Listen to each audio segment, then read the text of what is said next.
now we can do some smaller stuff to learn how to set the job up that way, which is a little bit different. Yeah. So we'll start with this.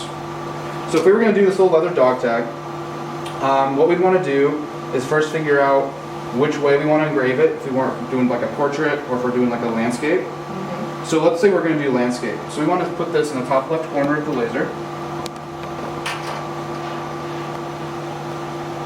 And we want to pay close attention to where it is on the ruler. So right now, basically the space in which we can engrave is between 1.5 inches and 3.5 inches. Mm-hmm. And that's going to be important when we set up our job in Illustrator to make sure we put whatever it is we're going to engrave in a space between those dimensions. So we can close this up and we can go over and jump into Illustrator. Okay, so now we're going to make something a little bit different. Instead of working with just a larger piece of raw material, we're going to work with something that is already a determined size. So this is going to be just a leather keychain that we have in the laser. So to make a job for that, we're going to open up Illustrator. And instead of creating an artboard that represents the size of our piece, we're going to create an artboard that is the size of the entire bed of our laser. So I'm going to do create new. I'm going to name it. So I'm going to name it leather keychain. I'm going to make it 24 by 18 because that's what the inside of the laser is, and hit create. First things first, I'm going to turn on my rulers, Control R.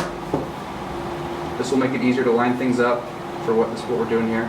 I'm going to create a rectangle that just represents my keychain. And I'm going to make it whatever size, and then I'm going to resize it here and make it the exact dimensions. So we have for the width, we have 3.5, and for the height, we have 1.25. And then I'm going to position this box in the very top left. Make sure it says intersect. You can verify things on the top left by clicking on this little box under transform. And if you click in the top left, it shows 0, 0. You know you're right on the money.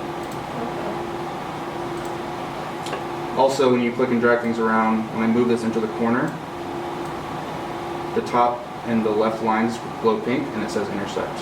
That also tells me I'm right in the corner. The other thing I want to do, when I just create a rectangle, by default it comes in with a fill. So I'm just going to set no fill. I'm happy with that. The very last thing we're going to do, funny enough, is we're actually going to delete this rectangle we've put so much work into. This is just a jig, essentially. It's a virtual jig so that we can center what it is we want to engrave on this, right? But if we don't delete it, the laser is going to attempt to engrave it. So we're just using it as a jig.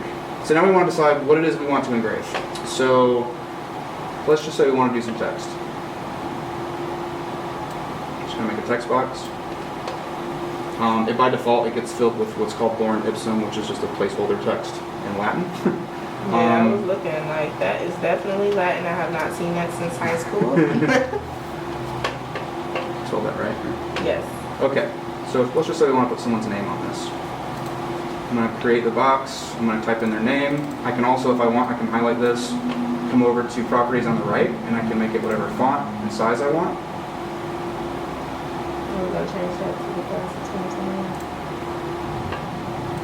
You put that under it? No, that's what I wanted to say on that. Oh, so you can put anything you want on here. It should be something real basic. It's a little bigger.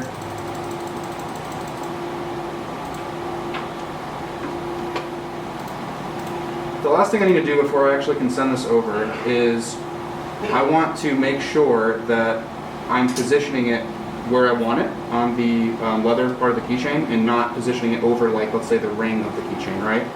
So we determined by looking in the laser where it's positioned that we need to make sure we engrave between 1.5 and 3.5 inches. So what we can do is we can size this down and make sure that it is inside 1.5, and then we'll have to resize this text so it'll fit.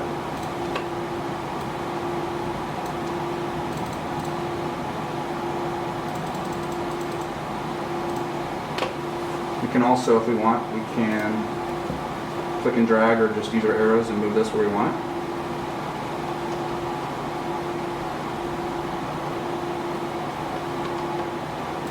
If I'm happy with the placement and everything there, I can delete my rectangle. I know that I'm currently between 1.5 and 3.5. I'll go a little bit smaller just to be sure. Okay, so I delete my box. I'm going to go to File, Print. Make sure the Epilog is selected. It's set up.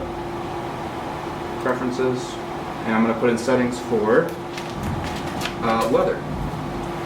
First thing I'm going to do is just real quick, I'm going to put in my piece size. So again, this is the size of your artboard, not your actual piece. So because I made my artboard 24 by 18, I have to make my piece size inside the driver also 24 by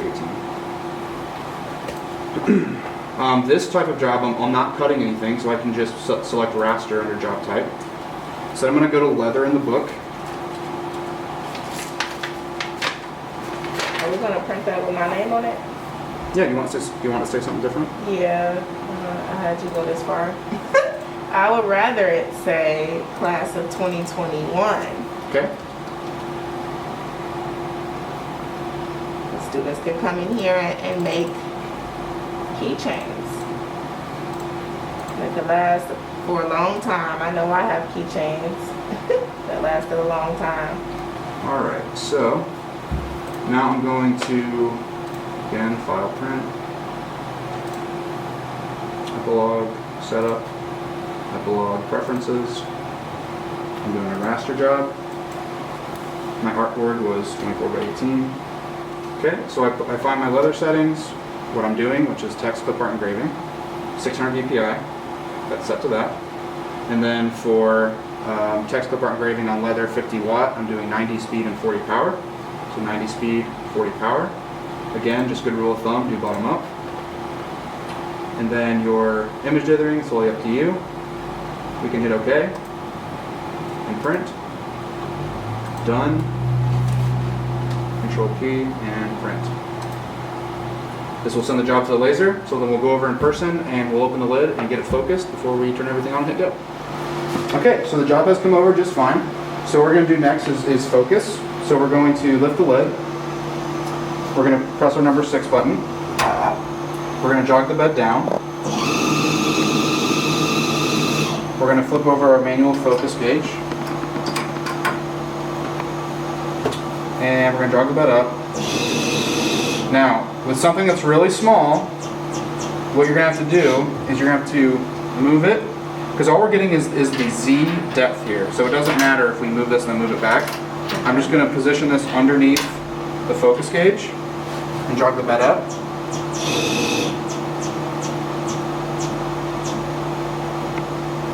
And then once I'm focused, I'm going to flip it back over. I'm going to hit return. And I'm going to position my keychain back where I had it.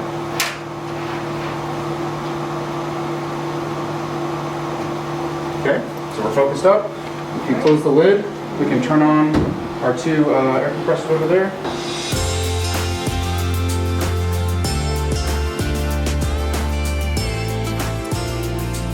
So our job finished. Lift the lid and pull up our keychain.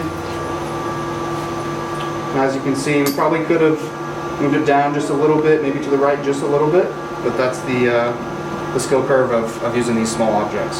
So you have to be real precise with your measurements. Yay! Who wants a keychain? And we have just completed our first keychain in our makerspace. And that's it. See you on the next episode of Makerspace.